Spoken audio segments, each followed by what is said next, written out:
The next chapter is 14, the 7 childhood initiations. So now we go through a description, a little bit more detail of each of these. And so in the first paragraph on the second line, all 7 are rounded off by a water ritual and are therefore known as the 7 water initiations. But the term vase initiation is not used. And so in typical initiations, the vase initiation or empowerment would be the term that is usually used, but here we're not using that particular term. These 7 initiations are bestowed upon the disciple who is placed opposite the 4 entrances to the colored powder mandala. So then it goes through and it describes this. Now, the mandala has 4 entrances and the 4 cardinal directions, and so what it's referring to are those 4 entrances and the placement of the deities, which we looked at a little bit earlier, and we'll go through this in a little bit of detail here in just a minute. But I wanted to describe the layout of what it was like in Bodh Gaya. So you had the throne of the Dalai Lama, and it was up on a platform, and there were, I don't know, several rows of dignitaries on either side of that. And they were the ones that actually received each of these things. It's a little hard to actually do the typical kind of an empowerment with 200,000 people at the same time.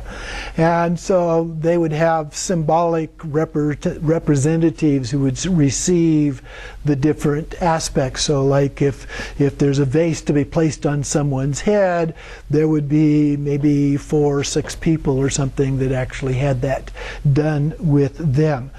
And then behind, in a glass enclosed room, basically, I'm not sure the exact size of it, but a little bit like the size of this, maybe a little bit larger, was the sand mandala, which took a number of days to complete, but it was in there sealed off. And during the day while they were working on it, there were curtains that were opened so that technically you could see in. The problem was getting in a place where you could actually see in. But they did have TV cameras and televisions, large screen TVs set up around so that people could see what was going on, including a camera that was viewing directly overhead. So they took different angles and so forth to kind of illustrate what was going on. So that was in the back. And then the audience, so to speak, was in front of the Dalai Lama and on either side of the Dalai Lama, going around, actually not behind, but along the side of, although it was somewhat blocked off, of the room with the actual mandala in it. So just wanted to compare that with what is being taught here, because this is the kind of thing that would happen almost individually. One person would be brought in and placed in this position as something was actually done during the empowerment and so forth. So with mass group ones, the way that it's often done, they have to modify the actual process just a bit. So the word talking about the 4 entrances here. So in the northern entrance, facing the white northern form face of the main deity, the disciple stands in the form of the Bodhivajra. The initiation deities then confer the initiation. And then the 5 mothers, these would be the consorts, within the colored powder mandala bestow the water initiation, and the 5 Tathagatas bestow the crown initiations. So the 5 Tathagatas would be the 5 Buddhas from the 5 families, and the 5 mothers would be the consorts of the 5 Buddhas. The next paragraph, the disciple is then led to the southern entrance. So we're moving around from one end to the other. So northern and southern would be opposite of each other. And the red speech face of the south. There he generates himself in the form of the speech Vajra and is empowered with the ribbon initiation and with the Vajra and bell initiation by the main deity and consort. The disciple is then led to the eastern entrance to face the black mind face and generates himself as the mind Vajra. There, the male and female bodhisattvas confer the conduct initiation, and the male and female wrathful deities bestow the name initiation. The disciple is then led to the western entrance and faces the yellow gnosis face, where he generates himself as the gnosis Vajra and is initiated into the permission initiation by Vajrasattva and consort.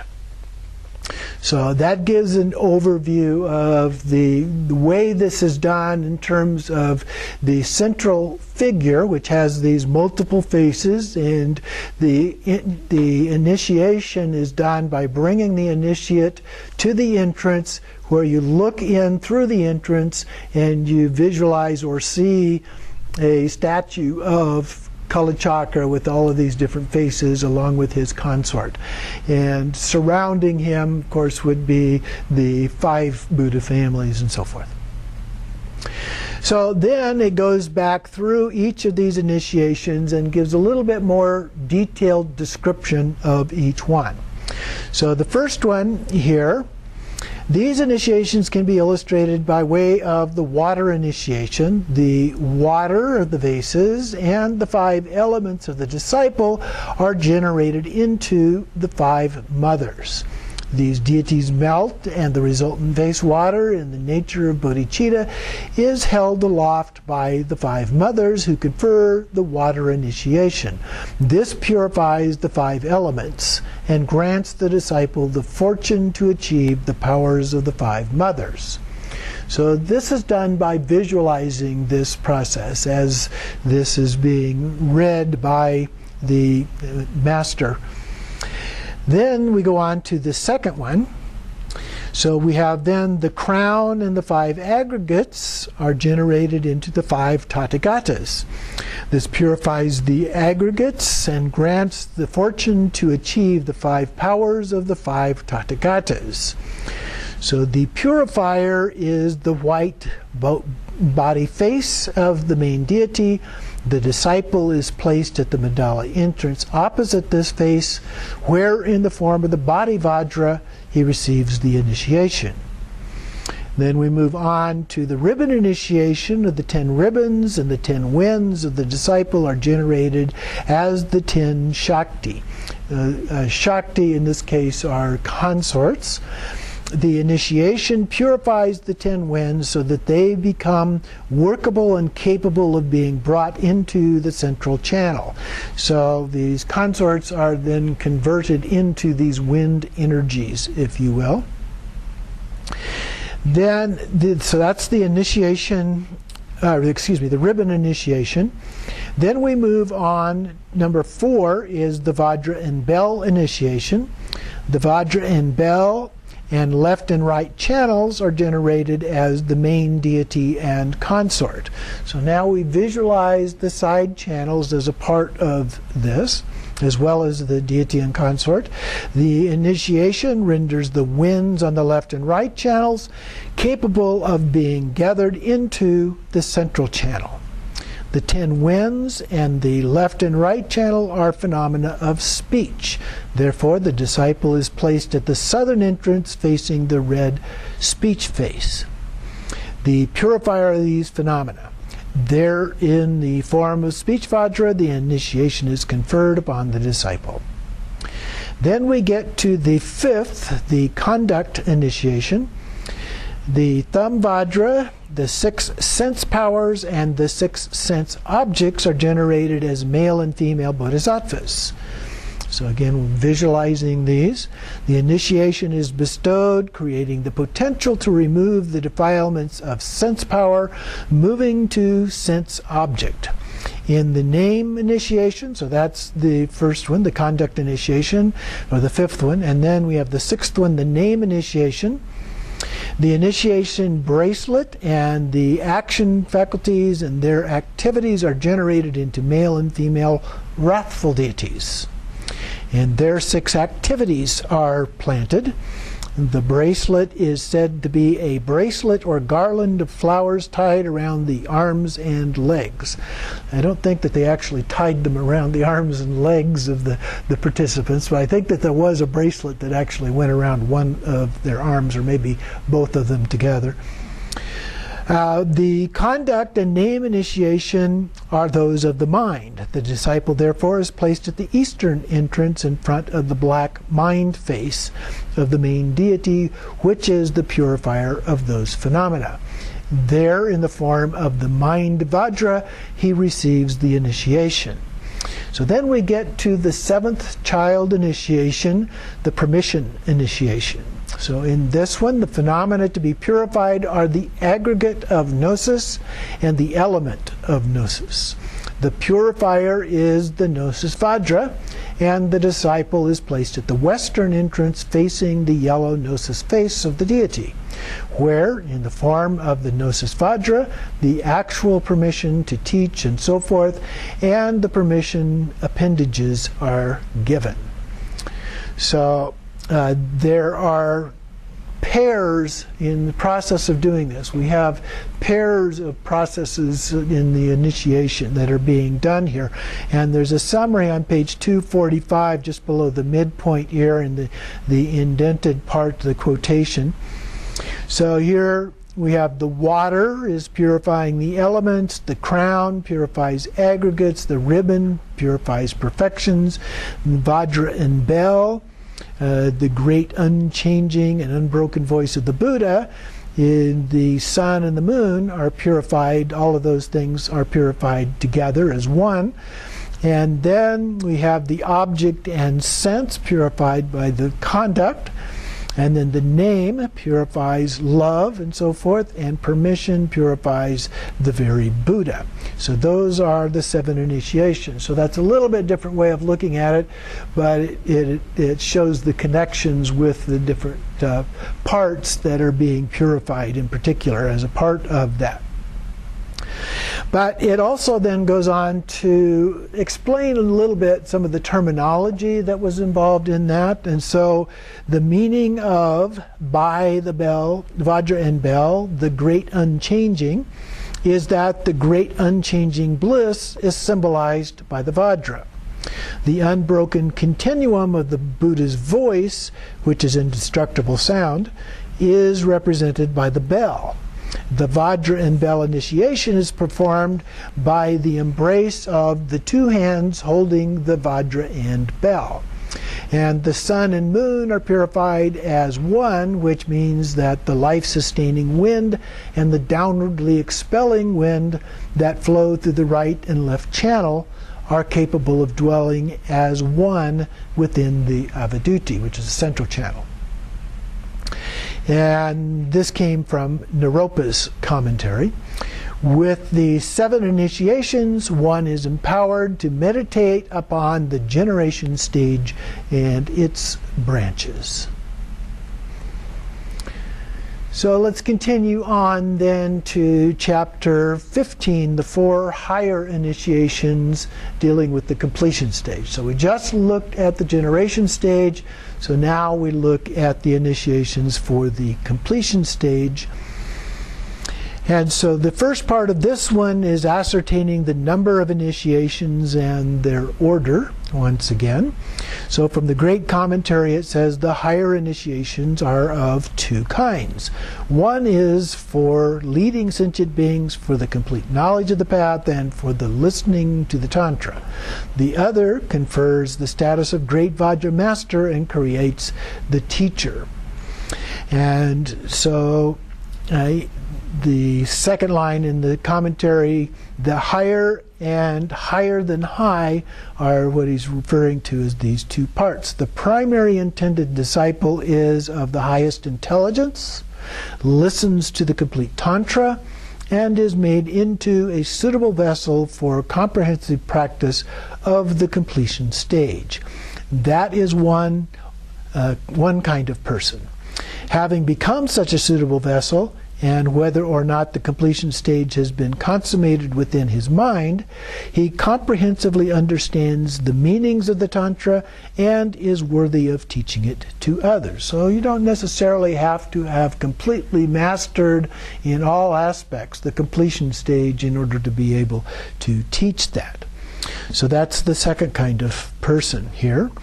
The higher initiations is made conferring the initiation upon the first type of person, and the higher than high initiations conferring the initiation upon the second. Now, I mentioned before that sometimes because the first three of each of those sets are the same, they combine those together. But the Dalai Lama, when he did it, actually did each one of those separately. So both 4 of the higher and 4 of the higher than high. So the 4 higher initiations are the Vase initiation, the Secret initiation, the Wisdom Knowledge initiation, which includes the Worldly 4th initiation, and lastly, the Non-Worldly 4th initiation. So there's a way that they have reorganized this a little bit compared to other approaches where they've taken this Worldly 4th initiation and combined that into the first 3 initiations, or more specifically into the Wisdom initiation, and then they added this non-worldly 4th initiation, which is actually more like the standard 4th initiation. Then skipping a couple lines, the meditations of the completion stage, which consists of the six branch yoga, are included here. So we have the Vase, Secret, and Wisdom Knowledge initiations that empower the disciple to practice the first 5 of the 6-branched yoga. The non-worldly 4th initiation is the Word initiation, and therefore empowers the disciple to practice the 6th branch of meditative concentration. So that gives an overview of what we're being empowered to do with each of these. Then down in the middle of the page on 249, it says then later from Naropa in the condensed tantra, in the indented section here of the quotation, up to direction, years, the one with 10 aspects, look and touch. Now that doesn't make a whole lot of sense on the surface. Basically the meaning of it is that you should stay with the consort for 10 years in order for the 10 perfections of wisdom to take place. So that's like we have the 6 paramitas, the 6 perfections of wisdom, and there's a 10 perfection form of that. So he's saying to stay with the consort because you master one of those each year over a period of 10 years. Okay. Now down below it comes back to that. Down below this next quote, on the second line, the great commentary runs from, for the Vase or the other initiations, do not leave the young mudra for 10 years. So that's what it's referring to as this previous section. But now going to the one that we skipped over, the first touch of the breasts of glorious wisdom is the initiation of the Vase.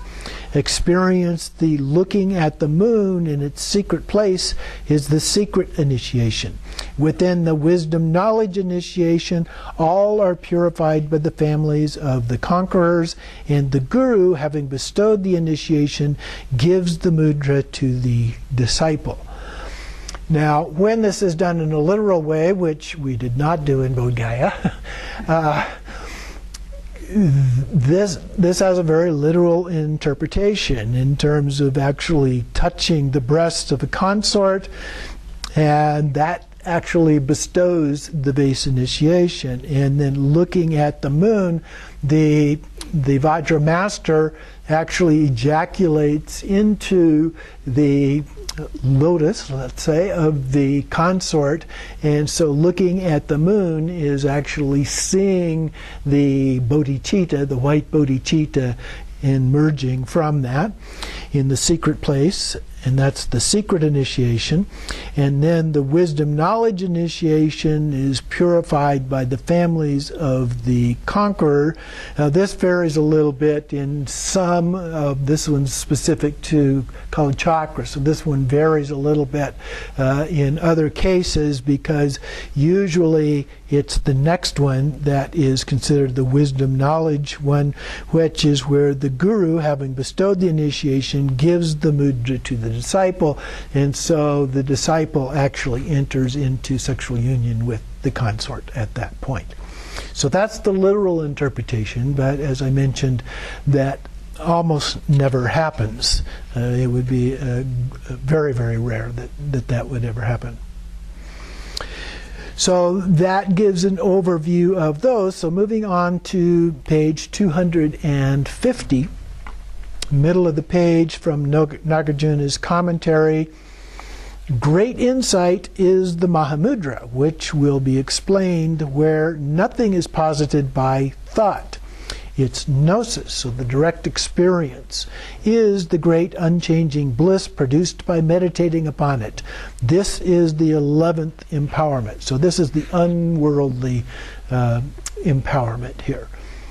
And so this is like Mahamudra, okay, or Trekcho in Dzogchen. So then we go on to the top of page 251 here. It says the 4th or 11th, so depending on whether you're including the first 7 or not, is the non-worldly and ultimate 4th initiation. And then down where the quote is, we have Sadhuputra says in his mandala ritual, slowly taken by the tongue from the lotus, the mind of suchness drinks of the bodhicitta in the nature of samaya. This is the perfection of the mind, the ritual of the initiation of the wisdom knowledge. Then the precious word initiation is given. After the special bliss, the bodhicitta is meditated upon and is developed after the 3 drops. It is totally free from all deluded thought, with no concept of any phenomena in the nature of the great Vajradhara. This is the 4th initiation. Okay. And so that first part where it's taken by the tongue from the lotus, most sources it's taken by the ring finger and the thumb and placed upon the tongue of the initiate. So this one is a little bit different in that respect. And I'm not exactly sure what the 3 drops are, although I do know that there are sources, because we're talking about here, it's in the symbolic form. You would have a skull cup like this, and or larger, and then you would use the ring finger and you would get some of that, and then it is placed at the base of the hand, and then on the right side, and then on the left side. So that may be the reference that is being made here with the 3 drops aspect of that.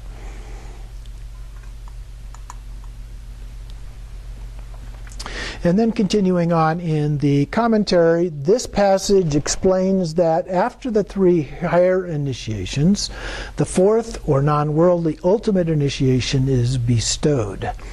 And then the disciple's actual understanding of the initiation is the meaning of the 4th initiation. So, but this is a direct experience kind of an understanding of the meaning. This is not an intellectual type of an understanding. But like when we do Mahamudra or Trekcho practice, where we don't think about it, we just experience it directly. There's no specific object of focus as a part of that. Continuing on page 52, then in the middle of the page. So in the paragraph just above the middle, but moving down about half a dozen or so lines, the higher than high initiations, which consist of the vase initiation, in which the 9 consorts are embraced, the secret initiation, in which the 9 consorts are relied upon, and the wisdom knowledge initiation, in which one enters union with the 10 consorts, are conferred after the non-worldly 4th. So these are in the higher than high initiations as a part of that. And it does give a little bit more explanation of that, but we'll get more into some of that a little bit later on. So moving on to page 254, we have a description of each of the initiations here. So both the higher and the higher than high. So first, the higher initiations. The first one of those is the initiation of the vase. So first, touch the breasts is the initiation of the vase. The guru leads the disciple to embrace and touch the breasts of a suitably qualified mudra consort. Bodhicitta stirs, bliss arises, and is applied to emptiness to become the bliss and emptiness that is the nature of the vase initiation. So remember, we're talking completion stage practices here. So this is like the practice, as we've looked at it before, of the 4 empties, where you actually combine together the 4 blisses and the 4 empties, and bringing those together in union. And because it is obtained by relying on the body of a wisdom woman, the initiation is taken within the body mandala. Then we have the secret initiation. Experiencing looking at the moon in its secret place is the secret initiation. The guru sits in union with the fully qualified mudra consort. The white element of the crown melts and falls along the path of his duty. That's the central channel, the little extension of the central channel down into the sexual organs, where this basis of bliss is revealed at the tip of his jewel, as symbolizing the inborn bliss. With the thumb and ring finger, they place those drops, the molten state, upon the tongue of the disciple for his experience. With the blindfold removed, then, this is the point at which the blindfold is usually removed in the ritual, the disciple looks upon the large lotus of the wisdom woman, and, moved by great desire, the drops move within his body to create bliss. This bliss is applied to emptiness to become bliss and emptiness, so the same as before here. This is the nature of the secret initiation, called a secret initiation because it is gained by the experience of the secret substance and taken within the secret bhaga mandala. Now, in this case, though, the disciple does not ejaculate. Okay? The guru did in order to create the substance for the empowerment, but then the individual disciple does not. It's held within it in order to sustain that sense of bliss from a sexual point of view. The third one then is the wisdom knowledge initiation. The disciple is presented with a fully qualified wisdom consort by the guru. And then the disciple searches for her channel, and when it is found, he sits in union with the wisdom lady in accord with the instruction. During union, the element melts and arrives at the secret place chakra. The resulting bliss is applied to emptiness in the form of bliss and emptiness gnosis.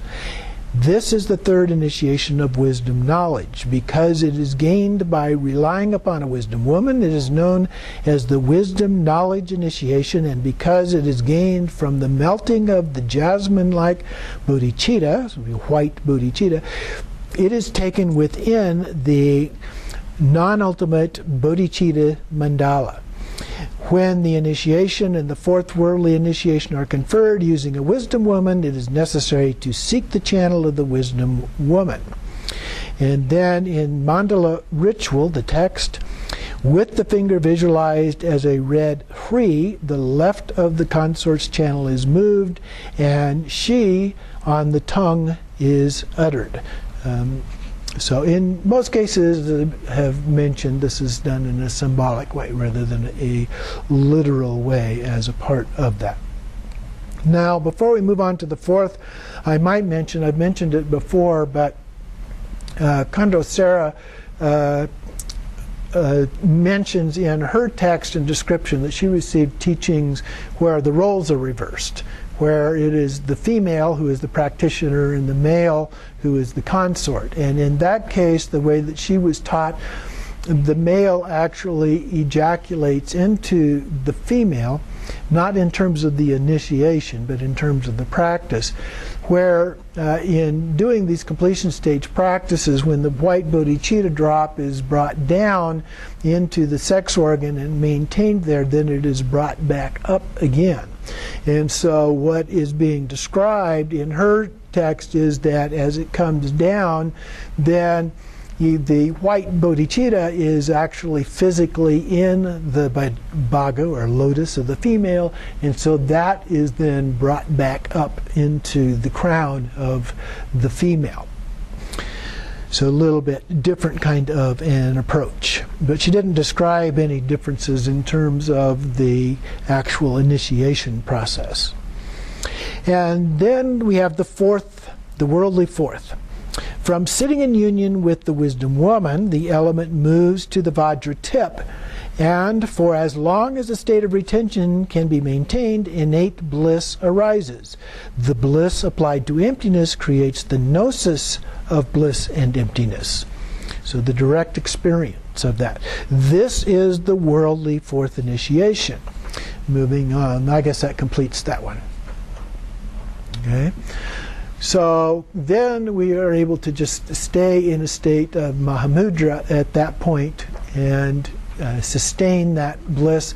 Usually it's taught that if you have difficulty sustaining it, that you visualize bringing that back up the channel. Some texts will talk about bringing it up to the navel, some bring it up to the heart, some bring it up to the crown. I've never seen one that said to the throat, but I suppose that might be a possibility as well, but that's usually not done. So that concludes those. The next chapter then goes into the higher than high initiations, which is on our agenda for next week. So I'm not going to go into those today. So we will conclude our talk for today.